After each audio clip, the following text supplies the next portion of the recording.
with the new year here and people looking forward to all the technology and products and policy and everything that might happen in the coming year, I thought it would be interesting to look back at previous technology. So I'm going to take a look at one defining piece of technology from each decade for the past 100 years. Now for this decade, probably the defining technology would be wearables. Either that or the cloud, kind of what everyone's talking about this decade. But last decade, the defining piece of technology was a smartphone.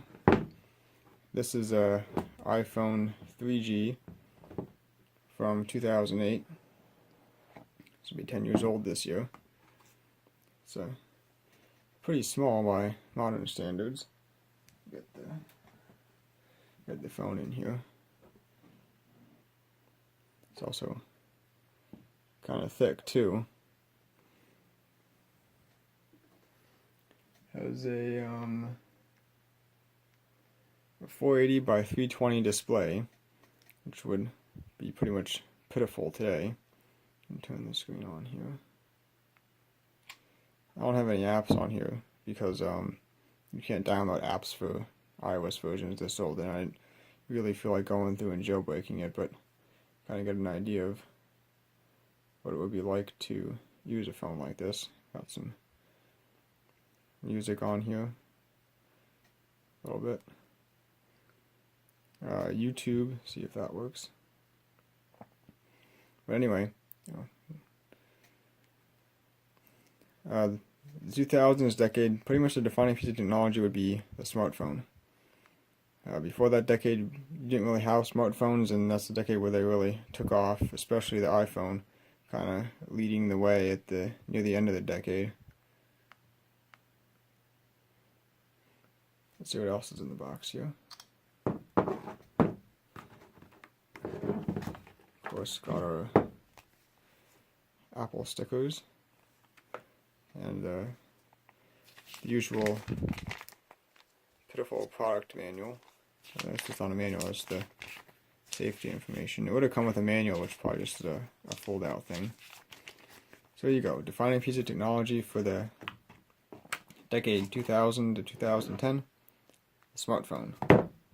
The box is kind of beat up, but for the 90s we have the PDA. In this instance, an HP Jornada 420, which is the first color PDA. Notice they advertise that pretty prominently on the front here. Brilliant color screen for easy readability. Take a look at the box. So notice how much more you get in the box with this one. Of course, there were a few pieces missing from the iPhone box. You would have also gotten headphones and the wall charger, but in here we've got the PDA. We've got a charging dock that this plugs into. And it locks in. It's a nice long, even got a broken on leash charger there. There's an extra battery. Got the data cable, which is of course serial. This would have been early days for USB and probably really hadn't been integrated into a lot of products yet. Got software CD, someone's copy of Windows CE, and the manual, which of course still shrink wrapped, nobody ever read it. Look how nice and thick the manual is. Lots of information in there. And a copy I guess of Windows CE. Just a nice big certificate of authenticity. Doesn't actually tell you what it is. That's interesting. This is from 1999, by the way. I'm not sure if I mentioned that. And of course the packet of regulatory information.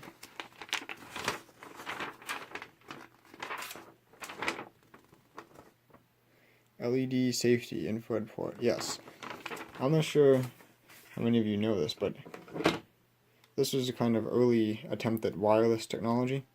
So this is an infrared port, and there were certain printers, and I used to get a receiver for your computer too, where you could beam through the infrared port, beam data from here to the receiver, either on the printer or on your computer. So you could print from here by pointing this at the printer receiver and sending the information out the infrared. It kind of acts like a serial port. So you'd say print to serial port, COM 1 or whatever. It might be the LED or the infrared port, and we'll send it out to the printer, whatever you pointed at. So this has a nice cover on here. This is pretty thick too. And batteries down here. Has some buttons on the side. You can take voice memos with this. Got a little scroll wheel. Let's look at the back. This opens up.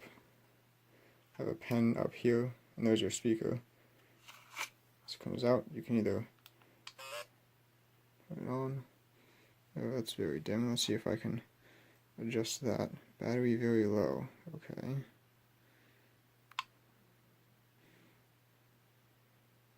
It's pretty dim. Might be because the battery is low. Well, it shows up okay on the camera, I guess. Let me turn the lights out. Turn it down. That's a bit better. So, we have our owner information, which I didn't put in. Didn't need to do that. Upcoming appointments. Active tasks. So this is definitely the main difference. Well, not the main difference. The main thing that the iPhone brought to the table was the interface. So this screen that you see here is basically how people interacted with the smartphones before the iPhone came out. It wasn't app-centric like the iPhone was. We go into the Start menu. Maybe. We have our calendar. I guess you can download TV shows with that. Contacts, settings, inbox. You can download your email on here. You can't. This doesn't have Wi-Fi or anything. You can't actually connect to the internet while on here. But I guess if you plug this into your computer, you could sync your emails and then read the emails while you're on the go. You can input notes, tasks. I think you can write with the pen on this one. Yes, you can. Okay.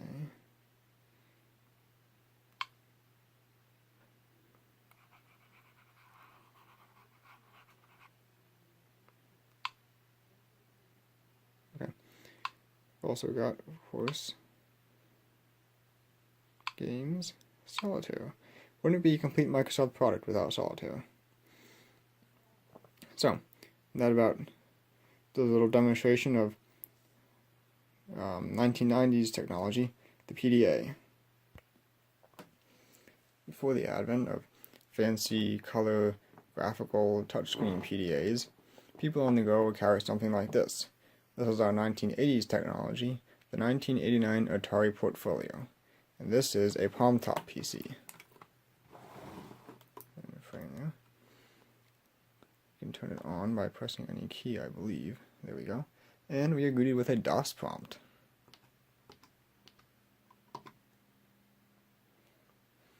And this also has several built-in applications you can access with the hotkey here, the little Atari key. So we can go to Atari Editor to bring up our editor. Or we can go to Worksheet, Save, No, enter Excel things. Or we can go to our address book and enter our contacts in there. Or we have a diary. I guess that'd be kind of like a calendar. Put your appointments and stuff in. You have a calculator that you can do. No.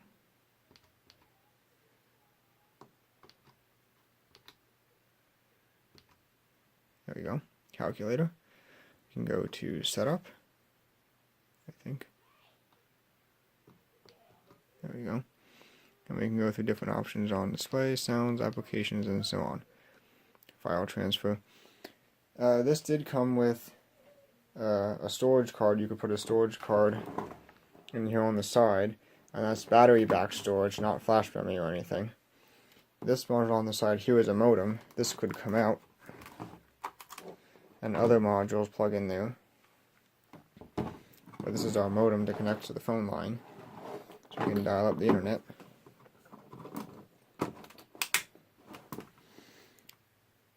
And if you want, you can go back to the command prompt. Let's see, how do we do that? Escape maybe. There we go. Back to the command prompt.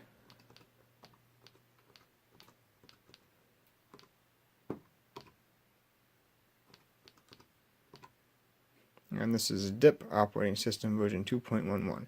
I believe that's a licensed copy of DOS, and they call it DIP because it's DOS in place, and it's just flashed on the ROM inside the computer. When you're done, you can just go to off, I think. There we go. So, here's our 16-bit personal computer. You can see that. And I call it a palm top PC because you can actually hold it in one hand while you type on it. So, that's our 1980s piece of technology, the 1989 palm top PC Atari portfolio. The 1970s were the decade of the personal computer, when personal computers became accessible to common consumers. So representative of that, we have the 1979 Apple II Plus. This is one of the fancier personal computers of the decade. This had a 16-color mode and a higher resolution, I believe, 5-color mode. This has a MOS Technology 6502 processor, a little bit loose, a MOS Technology 6502 processor, which is 8-bit, and 48K of RAM. Take a look inside. It opens pretty easily. This is our modem card, and this chip right here, you can see that is the CPU, the processor, MOS Technology 6502, a pretty common processor in its day. And these chips here inside this white rectangle are the RAM. They offered 3 different models of this, 3 different versions of this model, with different levels of RAM. They had a 16K, 32K, and 48K, and just different rows of these sockets would be filled or not filled. So like the 16K would only fill 1 row, 32K would fill 2 rows, and the 48K fills all 3 rows. Get down in there, see there's 3 rows of chips inside that white block. I'm not going to demonstrate this because I didn't feel like digging up a monitor, but that's our 1970s technology, personal computer represented by the Apple II Plus. The 1960s were the decade when transistorized desktop calculators became available to the public. So here we have the 1967 Sharp Compet 16. It's a nice Nixie tube display. 16-digit with fixed point. You set the decimal point based on this little wheel here. You can set it to truncate or round after the cutoff. You press the white equals for addition, and the red equals for subtraction. This was the first calculator to cost under $1,000. It cost $995 in 1967. And this has 75 ICs in here, integrated circuits. This is, oops, what's happening there? This is medium scale integration, so things like shift registers and stuff would be on a single chip. It should work, it seems to work.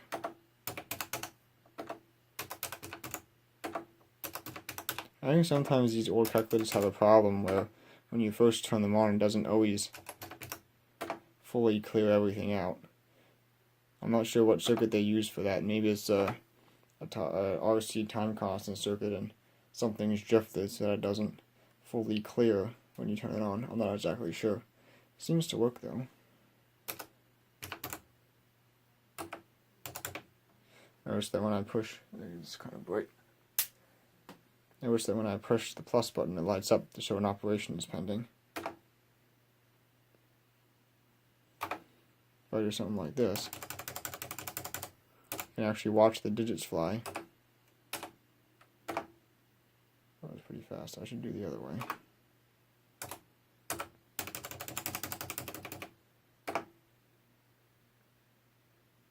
Overflow? That shouldn't happen. Maybe I put too many digits in.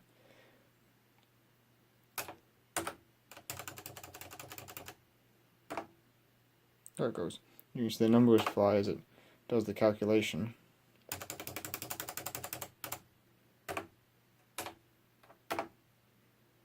Same thing for division.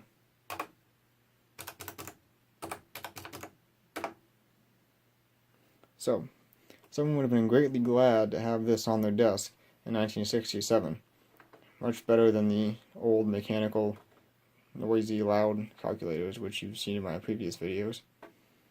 So, representative of the 1960s are solid-state desktop calculator. This is the first one under $1,000. A Sharp Compact 16 from 1967.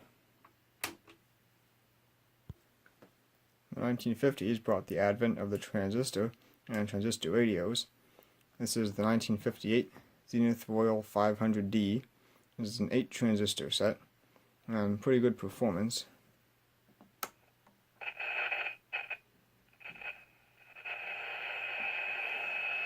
It's directional, so it depends on which way you have it. There's a ferrite ball antenna in the top here, so it's very directional. For so many years, it's been this kind of.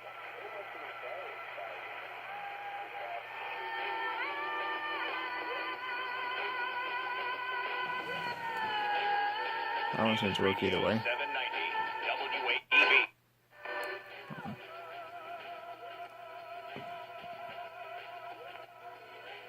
This is Gunther. Well, I'm on.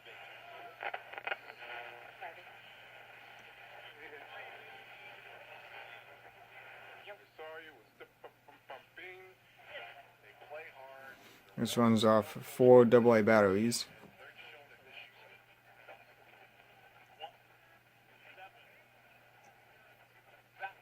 Use radio 790 WAEB. It's the Hyundai Holiday Sales Event going on right now at Lehigh Valley Hyundai. Hi, this is Paul Goodwin. And who doesn't like cars? It's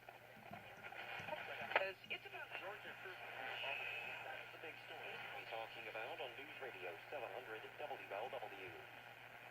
Cities from the Midwest to the East Coast could experience record low temperatures on the first day of 2018. So, that's our 1950s technology, the transistor radio, represented by the Zenith Royal 500D, an 8-transistor set. So in the 1940s, TV hit the mass market. So representative of that, the 1949 Philco 50T1106. This is a 10-inch set. This is pretty heavy, about 70 pounds. It has 22 tubes, black and white only, of course. Of our standard 13-channel, well, 12-channel from 2 to 13 tuner down there. Can take a look in the back real quick.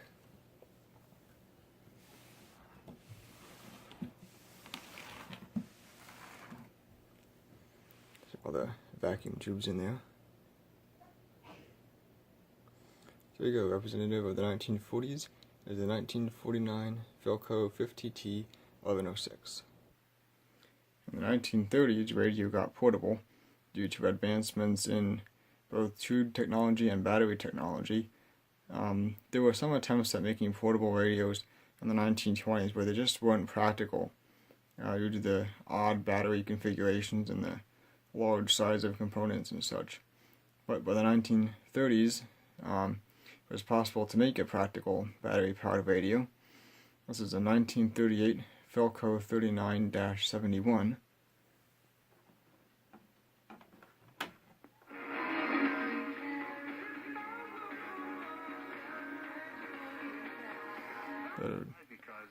Like I say in the book, turn off music before I get a copyright strike. And this is working like most of the stuff I demonstrate here. About being open on Sundays in December, right? So Christmas Eve.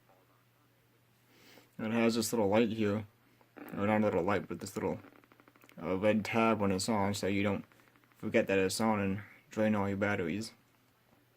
This uses 4 tubes, and it runs off 3 different batteries. It has a 1.5 volt high current battery for powering the tube filaments, and then 2 45 volt low power batteries wired in a series to get a total of 90 volts to power the electronics. This is I think, a pretty cool radio. Little portable set, 1938.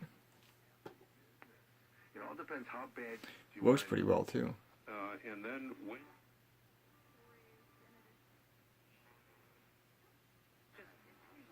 I cannot say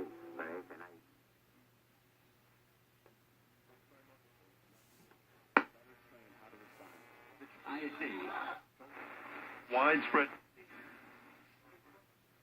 I want to keep her. Send them away. Cash back on Sorrento? Bring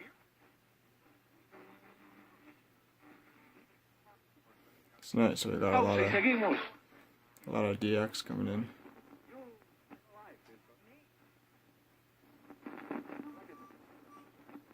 ¿Le debe dinero al IRS? There you go. 1930s technology, portable radio. 1920s radio hit the mass market. So this is the 1927 Spartan AC62 TOF radio. In the 1920s, RCA had a patent on super heterodyne receivers, so pretty much every other company made TOF radios, which is this is an example of that. The TOF radio had a little bit worse performance than the super heterodyne, but they were much more plentiful in the 1920s as less expensive alternatives to the RCA sets. Radio was pretty popular in the 20s. Pretty much they had a radio boom with everyone buying radios, and the industry really exploded. So representative of the 1920s, we have the 1927 Spartan AC62 TOF radio. Here it is. 100 years ago, this was state-of-the-art technology. This is the Monroe Model G from 1918. Now, I've done a more thorough video demonstrating this. It's a mechanical calculator.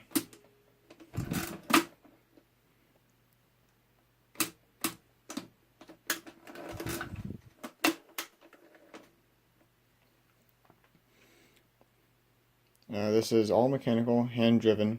You enter your numbers on the keyboard, turn the crank one way for addition, backwards for subtraction.